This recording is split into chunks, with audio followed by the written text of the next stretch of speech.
Hello mga ka-fam! Hi! It's me, Mami Jolie, ang mother na gustong maging teacher.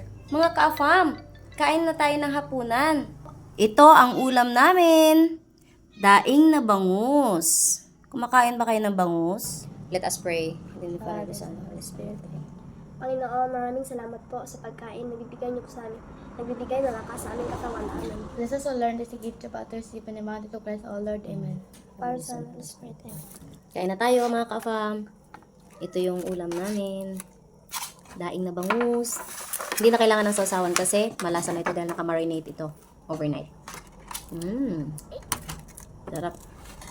Si Marie, Pagkakain kayo ng daing ng bangus, mag-ingat kayo kasi marami yung tinik. Sakto lang yung timpla. Hindi maalat. Tamang-tama lang yung timpla. Meron din tayo dito ang paksiw na tilapia. Yan. Meron tayong sabahog. Sabahog sa kanin.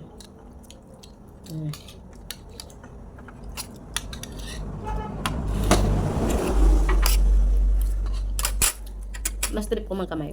Ang kamay ako. Gusto ko yung part ng bango sa iyong ulo. Dahil, nandito yung mata. Tsaka, yung tiyan. Ito, tiyan. Wala kasi itong tinik. Tsaka yung taba niya nandiyan sa tiyan, di ba? Meron akong kapatid.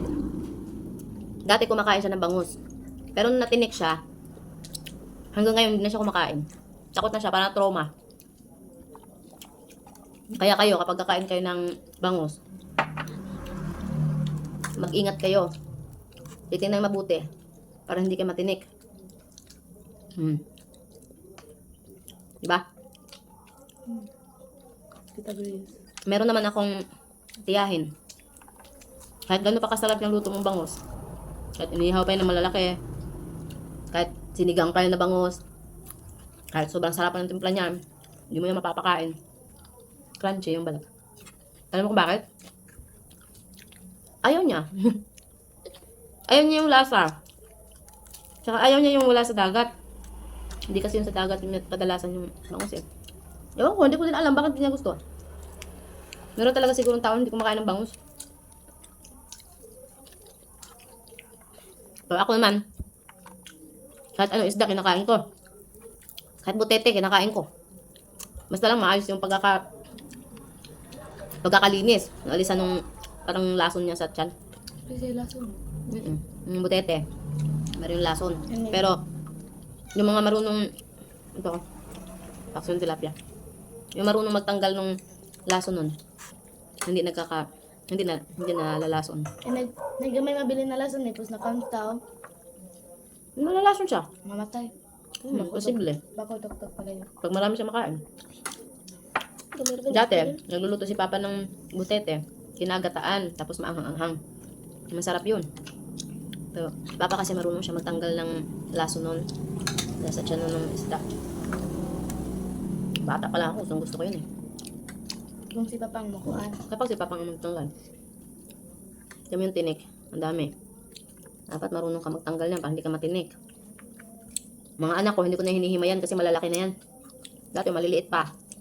Hinihimayan ko sila, lalo kapag ganito yung ulam, matinik. Yung dati nila, kapag nagtatanong anong ulam nyo, pag sasabihin ko isda. Nung maliliit pa yan sila, sasabihin, himayan mo yung mga anak natin at baka yung mga tinik. Sabi ko naman, hindi mo na kailangan sabihin, alam ko na yun. Kaya ginagawa ko kapag isda yung ulam namin, sila muna yung pinapauna kong kumain. Kasi hinimayan ko pa sila eh. Tapos, pagtapos na silang kumain, busog na sila. Ako naman yung kakain ng mga tira-tira nilang isda, ganyan. Sinasaid ko talaga. Ang walang natitira.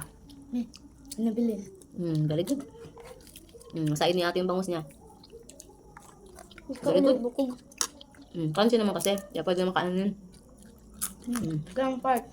Ito nito. Enjoy eating!